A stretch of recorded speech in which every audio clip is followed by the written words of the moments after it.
Hello everyone, welcome to Jolly Molly TV, and I am excited to announce that I'm going to be doing video tutorials on Kimberbell's newest project, the Pumpkins and Potions Ladder Quilt Project.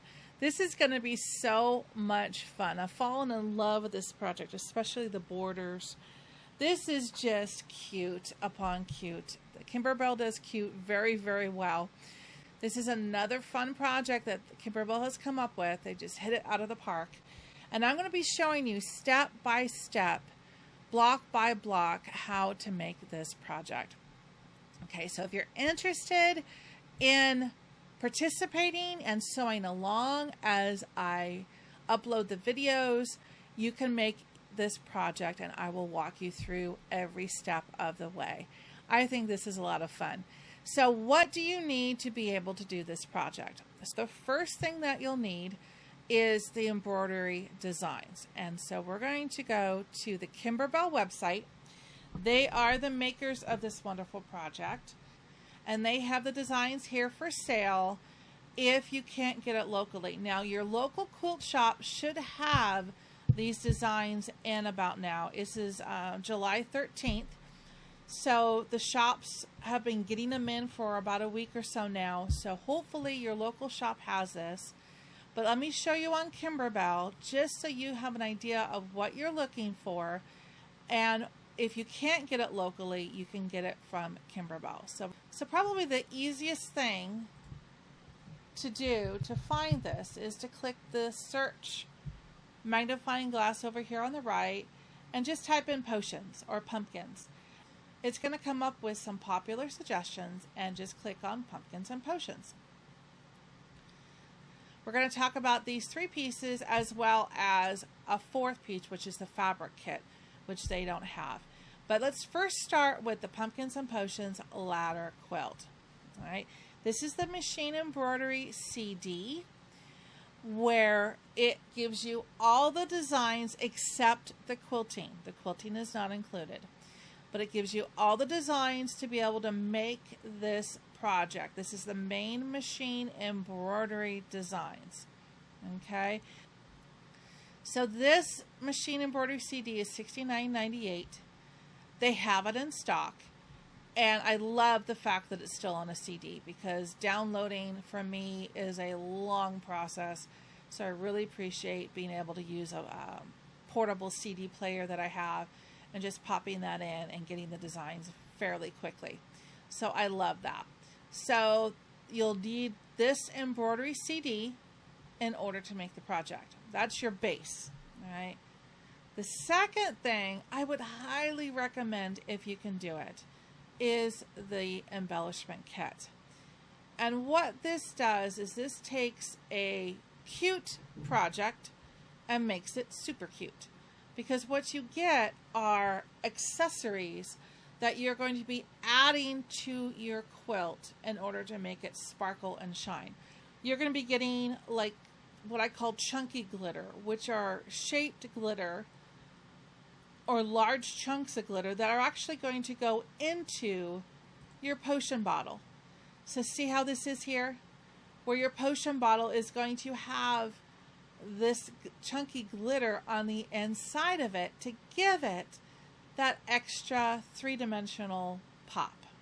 Okay, that's one thing. You're also going to get some rhinestone crystals that we're going to accessorize our quilt with, especially on the chandelier and I think on the witch's cauldron as well. That's going to be cool. You're going to get fairy lights, which you can add if you wish to the outside of block number 31. See how that looks there? That's cool. If you don't want to deal with fairy lights, that's fine. I'm going to be probably doing crystals on top of my little rivets there instead of using the fairy lights on my block. So you have an option there, but this comes with the fairy lights if you'd like to use it. All right. Other things you're going to get the chain and crystals for your chandelier. You're also going to get the clear vinyl that you need for the potion bottles. You're going to get gauze, which you're going to stitch on top of the ghost. You're going to get embroidery felt, which we're going to be using on the bats. The gauze we talked about, the glitter and orange, the polymer beads for the chandelier, clear vinyl, and a piece of applique glitter. All right.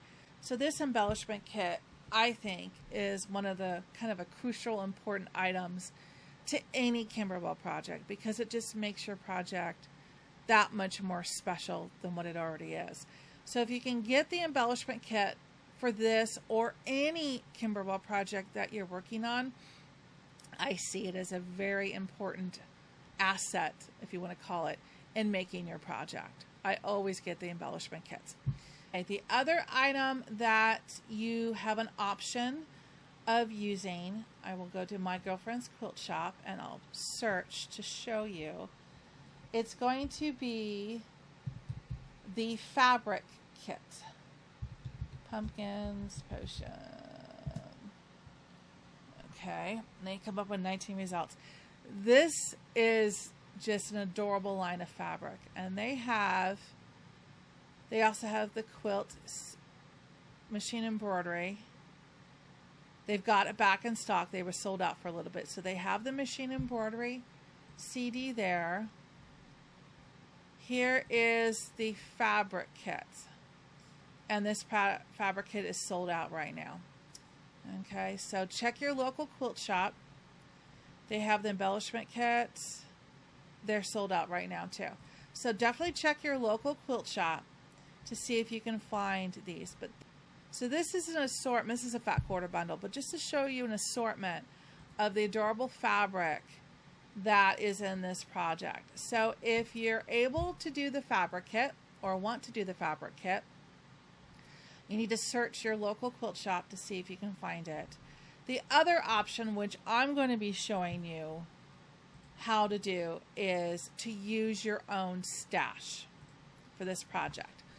Okay, I have a line of fabric I'm going to show you here in a minute, which I've been trying to find a project to use it on, and then this popped up and it was like, perfect.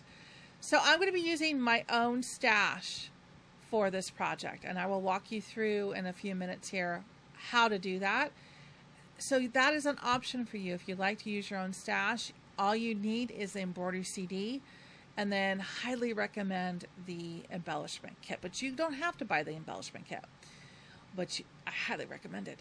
The embellishment kit will give that little extra, and even if you're using your own fabrics, those embellishments are going to blend in. Like I'm using more like a Haunted Mansion theme, where it's going to be blacks, orange, purples, teal, blue. That embellishment kit is still going to work because my black glitter is going to work, my crystals are going to work, the chunky glitter is going to work, the vinyl is going to work. Like I said, the beads and the chandelier are going to work. The vinyl and the owl is going to work. Everything else is going to work in that embellishment kit. The gauze for the ghost, everything. Even though I'm using a slightly different colorway, it's still going to work. Okay, so that's what you need from Kimberbell and or your local quilt shop for the basic project. Now there's one other thing that I'd like to go over, and this is from Kimberbell. This is the Pumpkins and Potions Quilting Bundle, which you have two options when you are creating this project. You can make all these blocks here, and before you put the embellishments on, you can quilt just like you would normally quilt your quilt. Okay? Or you can do one block at a time and do block by block quilting, which is what I'm going to show you how to do in this video, where you're going to quilt each block before you stitch the main machine embroidery. And in order to do that, I'm going to be showing you how to use these amazing designs by Kimberbell that is called the Pumpkins and Potions Quilting Bundle. And they are block by block designs that we will be using throughout this project. And I love these things. Here's an example. This one Isn't that cute? There's the witch's cauldron and stars and bats.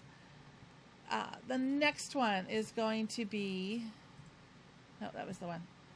There we go. Look at this one. You've got the jack-o'-lantern, you've got the ghost, you've got the vines, you've got number 31. That is so cute. Okay, the next one is going to be your spider web. All right, then we're going to go with the ghost. Oh, that's cute. It looks like he has glasses on. Oh, that's cute. So we're going to do the ghost.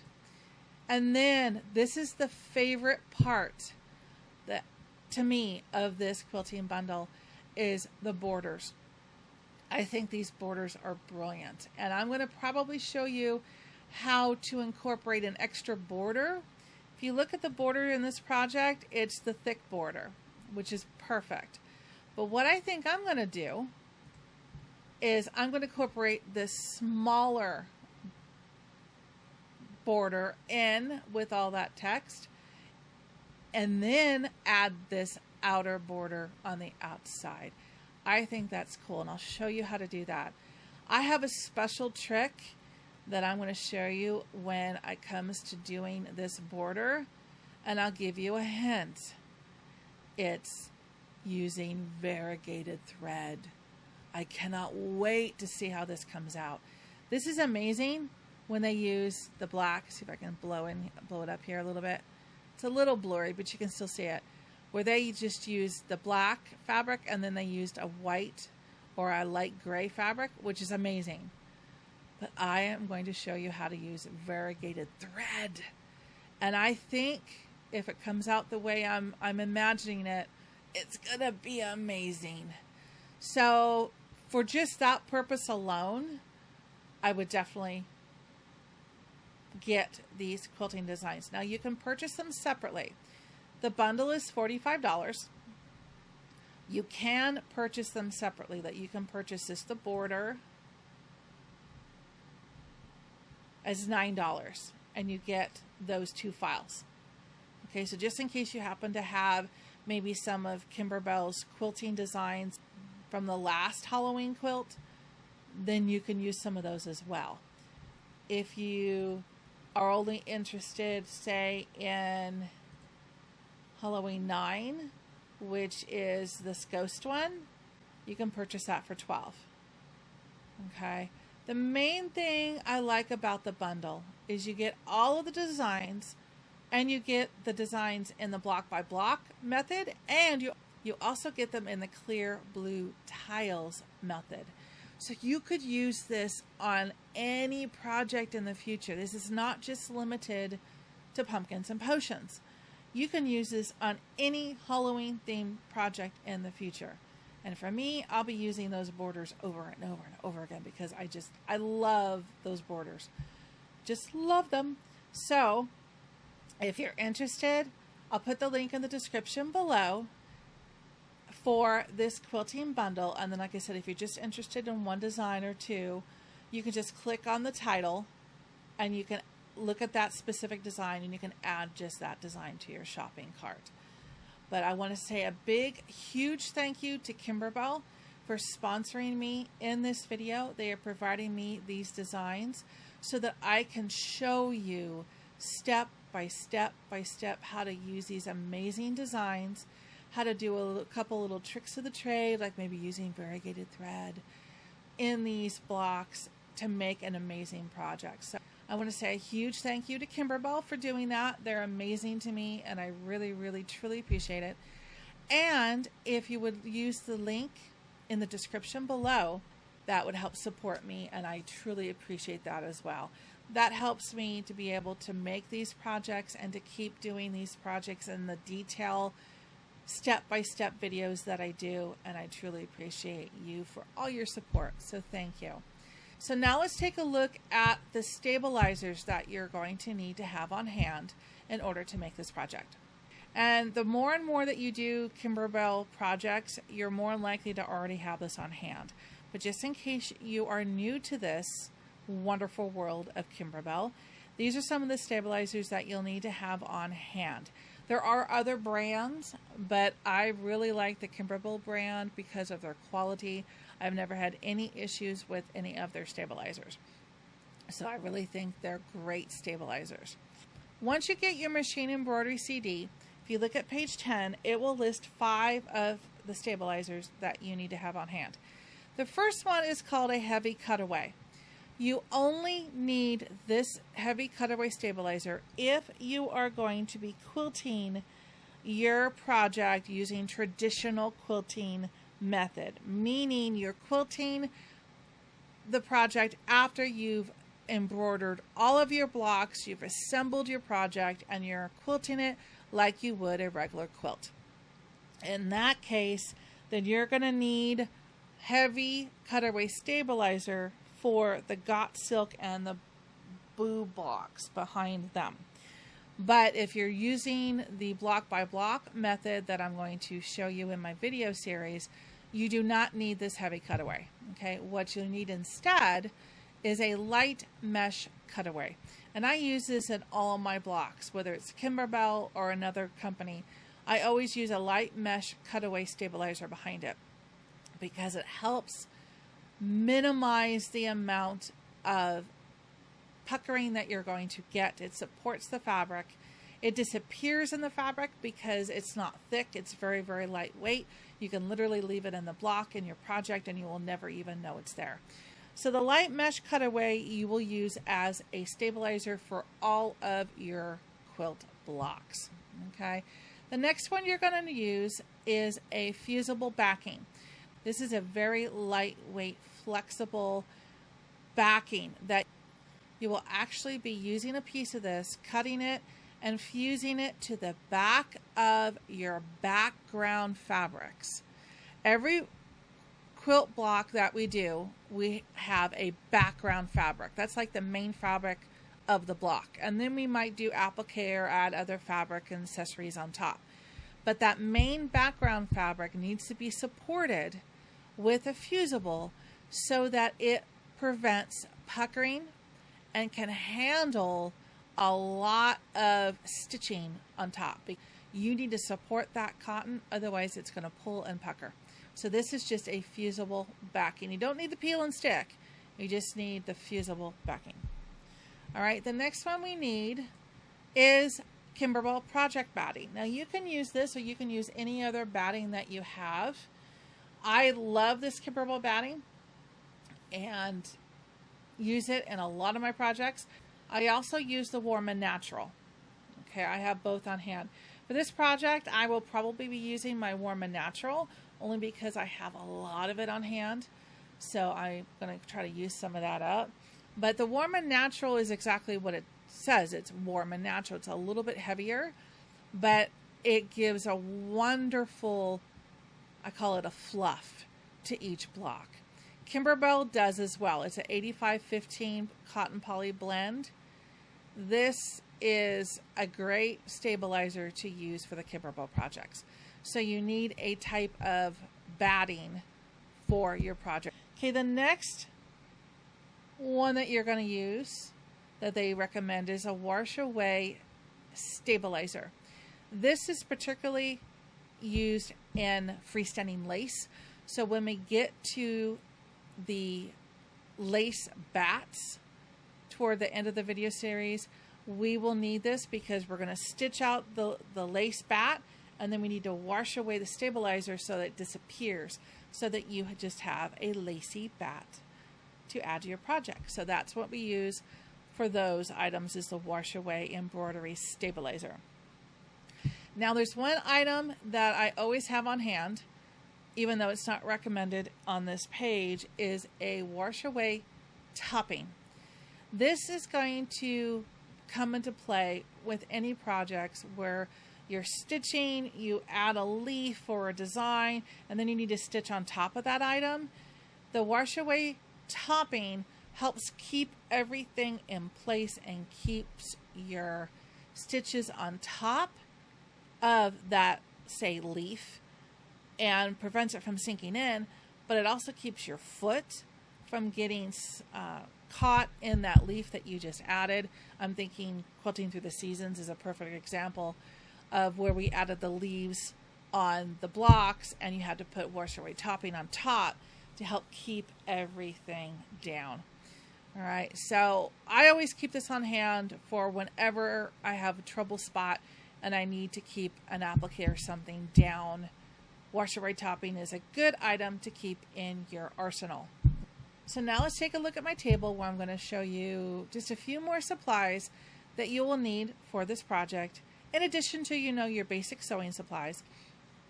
And I'm going to show you the fabric that I'm going to use on my project. And I'm also going to show you a little bit of prep work that I've done with the Machine Embroidery CD book that will make stitching this project so much easier.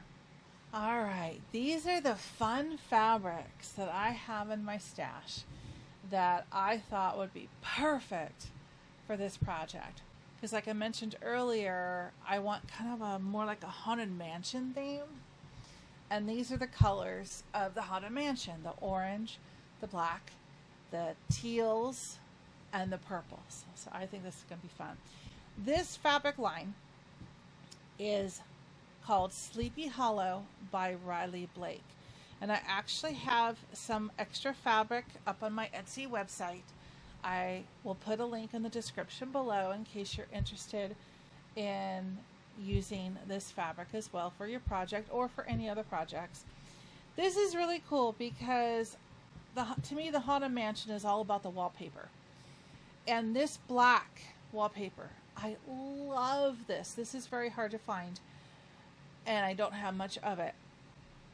But I have just enough to do the project and the backing in it. I just love that. So that was kind of the main drive behind this. The border, I will probably use part of this for a border. I think I have enough. But the large border, I'm going to use a black kind of a tone-on-tone fabric because I want the quilting to really stand out. And I don't think it'll stand out that well on this damask. But there's a black damask in this line. There's also an orange damask that I have that I think would be really cool, especially for like the pumpkin block, the 3 pumpkins, maybe even the owl block. So there's that. There's this one too, which I love, which is orange pumpkins. Now this is a directional fabric, so I'm going to have to be very careful as to how it's placed on the block when we're stitching to make sure that it's going to be in the right direction. But I love this. It even says foolish mortal. That's so cute. So that's a fun one. Then there's orange cats, and the eyeballs in the cats are kind of done on a silver metallic, so it kind of gives that spooky glow in the dark. I think that's fun. Not glow in the dark, but it kind of gives a spooky, like you'd see eyeballs in the dark. Ooh, it's fun. So I love those. The next bunch, which I also love, are the same thing with the cats. The eyeballs are also in the silver. They just don't show up as well as they do on the orange print. Then this one. This one's fun. This is just eyeballs. Tossed eyeballs. This one's also directional. Forgot about saying that with the cats. The cats are directional. But this one isn't. This one can go in any direction. The eyeballs in that teal color. And then this is fun. This is bats, which we have bats in the project, as well as silver metallic moon and stars. Love that as well. And then the purples, of course. We have the purple bats, which are the same with the silver metallic moon and the stars. We have the purple eyeballs. We have directional fabric, again, with the purple pumpkins. That's going to be fun. And then we have kind of a pumpkin, I want to call it like a sketch, where it has your rest in peace tombstone, your witch's broom and hat, bats, pumpkins. That'll be real cool. I think I'm going to do that as the background to that carry on and carry a wand block. I think that would be really, really cool. There's also going to be a little bit of this fabric I'm going to add in.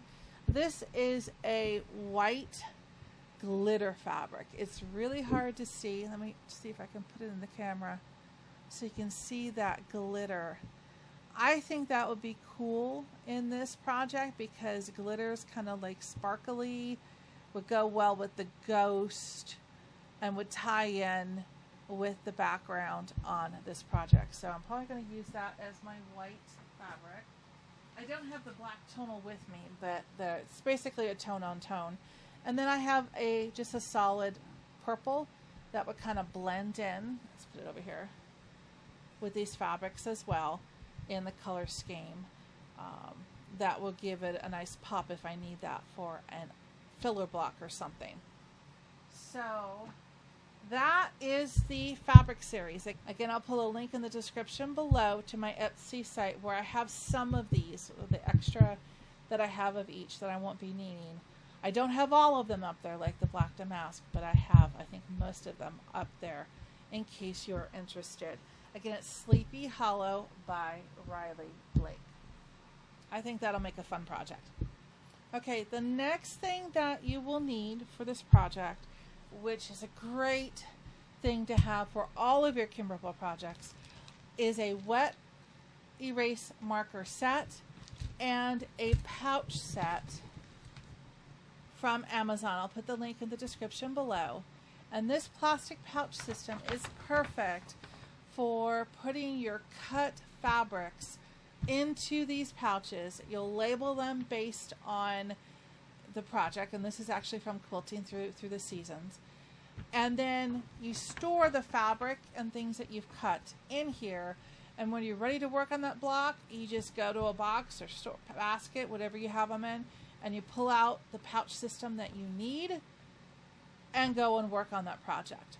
Okay, and these are wet erase markers, so I just spit some when I'm done with them,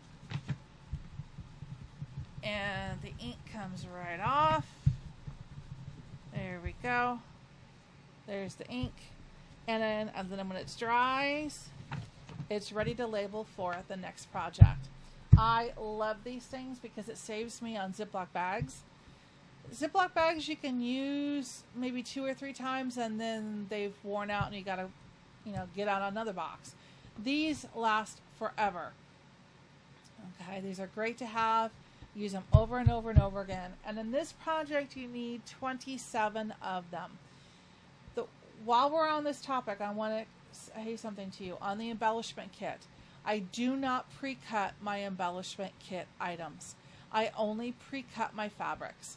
Okay, the reason being is I can really position an embellishment really close to the edge and maximize the amount of embellishment I can save in each project, and that allows me to get more projects out of the same embellishments. If I pre-cut my embellishments like Kimberbell recommends and put them in these pouches, I'm wasting part of that embellishment by pre-cutting it. So by not cutting it ahead of time and just putting it down as I stitch out the block, I maximize the amount of items I can get out of that piece of embellishment. So that's what I do. So I will go in and wipe these off camera later. These are the ones I've used for Quilting Through the Seasons. I have a set of 27 here ready to go for this project. And so you want wet erase markers. Dry erase will work, but I found that as I flip through them and my smudging in my hands, I would start to take off the dry erase markers. Okay. A couple other things you're going to need besides your basic sewing supplies. You need a ruler. I use a Quilter Select only because it has that wonderful non-slip grip on the back side. This is a 12-inch ruler. If you're cutting fabric off a bolt, you need your 6 by 24-inch ruler in order to do that. You're going to need a rotary cutter, of course, and you're going to need a pair of curved scissors for your applique and for also trimming up your batting as we go through the block, because it's angled upward. As you cut, these are not going to get jammed into your stabilizer because it's angled upward. So these are really, really important when you're working on your applique. You're also going to need bobbin thread. I've got some bobbin thread here. I wind my own bobbins, so I actually get this from Thread Art. This is a poly 60 weight. You need your bobbin thread. You also need assorted threads that will match your project fabric. So if you're using the kits, it's your orange, your whites, your blacks. Like I'm going to have the same, but I'm also going to have teals and purples in there. You need an assortment of polyester thread for that part of your project. And the standard sewing supplies, your regular scissors, needles, spare needles. 7511 embroidery needle is perfect for this project. And I think that's pretty much it. Just your basic sewing supplies. All right. So then what I want to show you is a little bit of prep work that I do for the project before I start cutting. And this is going to be because of the fact that I'm using my own stash. Okay, so let me get out my work, and don't panic when it looks like a mess, okay? What I did was I took a picture of the quilt, the ladder quilt, and I kind of said, okay, what would I like wear? Because if I'm using my own stash, I can put the color fabrics anywhere I want. I can copy this exactly, or I could change it up. So I changed it up, my little scribbles. Basically, like this one, I'm going to use a lavender print with it. Some of them I'm still going to do orange. Some of them I'm going to do black. Some of them I'm going to do the cream damask. Things like that. So I changed things up. I won't go into all those details. But I basically said, what would I like wear? And try to make sure I didn't have two oranges together, two purples together, two teals together, etc. So then I made a copy from the book of Kimberbell's fabric chart. And this is where, if you have the kit, it'll say, okay, this is the fabric, this is how big it is, and this is the blocks you need, and the size you need to cut. So then I created my own fabric chart by just cutting pieces off the end of my strips I had here, and just taking a glue stick, which this was, hang on a minute, a Yoo-hoo glue stick. You can use this for attaching fabric to paper. This is used in paper piecing a lot when you're attaching it to your fabric. But it's paper to fabric, not fabric to fabric, paper to fabric. Okay, so this was perfect. I cut a little piece, used my Yoo-hoo stick, and I glued it down to that section. So these blocks, I didn't want them to be all the same. And I had lots of different colors in here. Lavender, then I went with the dark green eyeballs. Lavender again, then I went with the mint green bats, and then the dark purple eyeballs. I wanted things to be a little bit different. Then some of them I would write in. Okay, like this one, the Stitch and Spell Cauldron, I might take a look at, instead of using white fabric for the top, I might use glitter vinyl. So I put that down as a possibility. I'll know when I see the embroidery file, when I pull it up, what kind of outer stitches around it to see if it's suitable for glitter vinyl or not. If it's not, then I'll use that glitter white fabric. All right. I have a stash of glitter vinyl, which I'll show you as we start getting into the project, that I can use to embellish other things within a project. And so that's a possibility, is different areas is like, ooh, like the candle. The candle, I think, would look really cool with glitter vinyl in white and or glitter vinyl in black. Now, there's a piece included in the embellishment kit, but I think that might be for the cauldron. I'm not sure.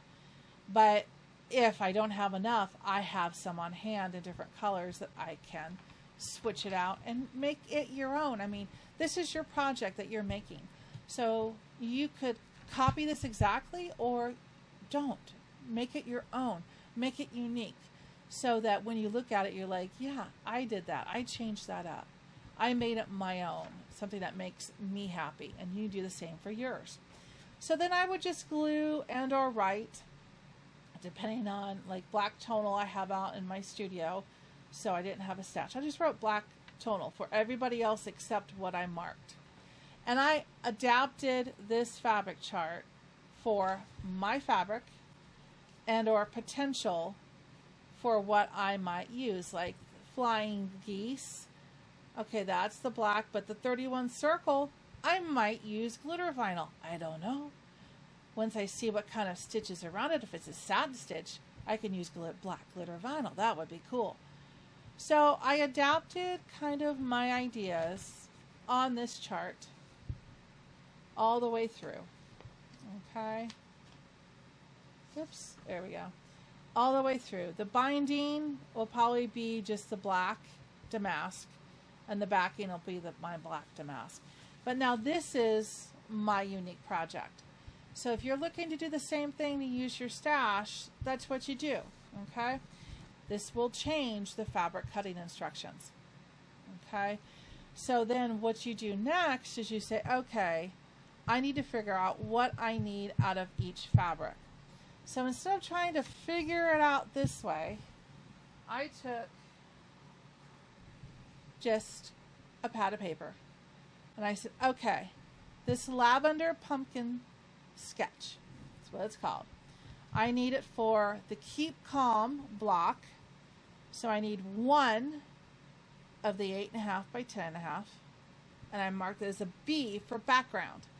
It says background. That means this piece is going to get a piece of fusible behind it. Then, okay, the plaid block piece 2, I also want in that lavender. And that says I need 12 5.5 by 2 inch. So I know exactly now when I go to lavender sketch what I need to cut from that fabric. Okay, it's not in a pretty chart picture showing me that, so I'll have to figure out how to cut it efficiently as I cut each piece, but I know exactly of that fabric what I need. Okay, very important thing when you start to cut your fabric is if you're using the block by block method, which is what I'm going to show you in this video series, and there's a number in this column. When you get to filler block 2, and I want to do orange pumpkins, I don't cut it 6.5 by 2.5. I need to cut it 7 by 3. And why do I need to do that, you say? Because when we go to do the embroidery will shrink the fabric a little bit. So you need to cut the fabric 1/2 inch larger on each side to allow for that shrinkage. So if it's in blue highlight and you're following me and doing the block by block, make sure that piece gets cut by whatever number is in that blue highlight. Okay, there's not that many of them, but there are several, and those are filler blocks. Okay, so cut what's in blue so you're a little bit larger. Okay, so the next step in your homework is number 1, you're going to get your supplies, get the CD, fabric kit if you want, embellishment kit if you want. Then you're going to, if you use your own fabrics, you're going to figure out your fabric placement. And then the hardest part of your homework before we can start stitching is you're going to need to cut your fabric. Okay. Last time I did a long video showcasing basically just cutting the fabric. And I think you can do that based on this chart if you're using the kit, or based on a list that you make of what you need from each fabric if you're using your own stash. Okay, so I'll just go briefly here. If you have this orange sketch, it'll show you cut 4.5 inches wide all the way up, you cut 8.5, 7, 6.5, and you'll cut those pieces matching this chart. If you're using your own stash, you're going to match your list. Okay, it takes time. This is not something that's quick. It takes a while to cut all of these fabrics out carefully. Then what you're going to do is as you cut them out, I'm going to go, okay, this keep calm background, I'm going to put it in my pouch system that I have written on it, keep calm. It immediately goes in it. Okay? Then I keep going. This next lavender is going to go in the plaid block. So I'm going to have one and pretend this one says plaid block. Okay? That goes in that pouch. And you do that as you go along. Then I come back and I pull out the background pieces. And I'll actually put like a clover clip on them, slide them back in, and that clover clip will tell me that that piece of fabric is going to need a fusible. I cut all my fabrics out, put them all in their pouches, get that all done, put a clover clip again on each background piece. Okay, like I said, take your time, enjoy the process, take your time through, all the way through. Okay, this is my white glitter, lots of background pieces. Put them in each block as you go, keeps you organized. Okay, then I will come through and I'll make a second list, and we'll go through this in a second. The first one, I'm going to say fusible backing. What pieces do I need? And remember when I labeled all of these B for background? This tells me my background fabric is 8.5 by 8.5 inches. My piece of fusible does not have to be that exact size. It can go a 1/2 inch down. So this piece that I'm going to cut to fuse on the back of this cotton is going to be 8 by 8. So then I went down here and I said I need an 8 by 8 piece of fusible backing. I did that for each and every one of these. A 10.5 by 10.5 needs a 10 by 10. 6.5 by 8.5 needs a 6 by 8. The reason being, you're not embroidering all the way to the edge of a piece of fabric. So you just need to, again, support where the stitches are going to be placed. So allow a 1/2 inch off on each side, and you have the perfect size for your fusible backings. So then ignore this right now. So then I go back and I say, this is how many total fusible backing pieces I need for the entire project. Then I will cut this out of my fusible backing roll. Then I can actually go back to each of these folders and I can pull out the piece of fabric that has the clover clip on it, and I can fuse a piece of the fusible to the back of it, let it cool, and put it back in the folder. That way it keeps you all organized. The main goal is that when you want to go stitch, you grab the folder and you go to your machine and you're a happy camper. Okay? Again, this takes time. The last little piece that I want to show you has to do with the book and the batting and your hoops. This is a little prep work. The last step that you need to do before you stitch. Okay, so this makes your stitching progress so much easier. So you open your CD book, and in page 11 it starts the main block instructions. This is Happy Hunting. I take a sticky note and I put it up here and I say, okay, I'm going to do the block by block quilting. The block by block quilting design, it's called a 4x6, but in reality it's a 4.5 by 6.5 inch design. What size hoop do I need to stitch out a 4.5 by 6.5? I need a 5 by 7 hoop. So I, on my sticky note, write 5 by 7. Then at the same time I write the word batting and I say, okay, if I have a 5 by 7 hoop, that doesn't necessarily mean that's the size batting I need. I look at the finished size of the block. Finished size. At the very end it says we're going to be squaring the block to 6.5 by 4.5. This one happens to be the same size as that. It doesn't always work out that way. Okay. But I look at the end and say, okay, it's going to be 6.5 by 4.5. I want my batting a 1/2 inch larger than that finished design. So when I place it down, I have a little bit of cushion and I have something to trim off. So I want a 5 by 7 batting. So I write that on a sticky note and I put that over there. Then I come to my little piece of paper and I put a little mark. I need a 5 by 7 piece of batting. I go to the next one. Okay, move this over. This is the itsy bitsy problem. Same thing. This block by block design is 6.5 by 6.5. I happen to have an 8" by 8" hoop on my dream machine. It was an accessory hoop that you had to buy separately. So I have an 8 by 8". Okay, so I put 8 by 8. You have to figure out which is the next size up for your machine. It may be an 8 by 12.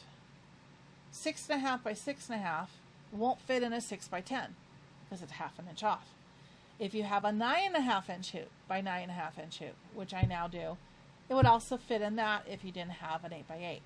So with your knowledge of your machine hoops, you're going to look at this block by block quilting and figure out which hoop that design is going to fit into and mark it down. Then again, look at your final trimming instructions. You're going to trim the block to 6.5 by 6.5. Add a 1/2 inch to each size. Your batting you want to be 7 by 7. I'll go through one more, and you're going to do this each and every time. Come over here, batting 7 by 7. Go to the boo block. This design is 2.5 by 4.5. This will fit in a 5 by 7 hoop. Trimming instructions, it's going to be 2.5 by 4.5, so 3 by 5 inch. And I put a sticky note on each and every page, and I tally up all of my batting sizes on my piece of paper. The most wonderful thing about this is, say we've done the Real Spirit block. We're done with that. I then peel the sticky note off after I'm done stitching. That tells me I'm done with that block. So all of these are labeled, and then as I do each one, I take that sticky note off when I'm done. But I can immediately open this tomorrow morning and go, okay, I'm going to work on Real Spirit. I need to grab my 9.5 by 9 inch hoop. I don't have to think. I grab my folder that's marked Real Spirit. I don't have to think. I grab up my batting, which I have in a pile, 9 by 9. There's only one piece. Boop, 9 by 9. And I go to the machine and I start stitching, which we all know is the fun part. So this is a little trick that I do that helps keep me organized every step of the way. It makes my life so much easier when I don't have to go, oh, think, 8 by 8 inch hoop. Okay, I need batting 5 by 7. It's so much easier and faster for me. So that's a little trick of the trade, organizing yourself with your book. Your batting, once you have them all marked, then I just sit down and I cut myself 8 pieces of 5 by 7 batting. I cut myself 6 pieces of 7 by 7. And I put them in a pile. I put a sticky note with the size on it, and I put a clip on it, and they're all ready to go. That's how I organize for my projects. All right? So I hope you're super excited to make this project. I'm going to show you tricks of the trade as we go through it. So we'll meet back here. Get your supplies, do your homework, cut your fabrics, put them in your pouches, cut your backing, put the fusible on. Pay attention to your instructions on the fusible, because it'll tell you how long that you need to adhere it with an iron, press it. Make sure you use a pressing sheet between your iron and your fusible, and make sure you get your fusible with the bumpy glue side facing your fabric, not your iron, okay?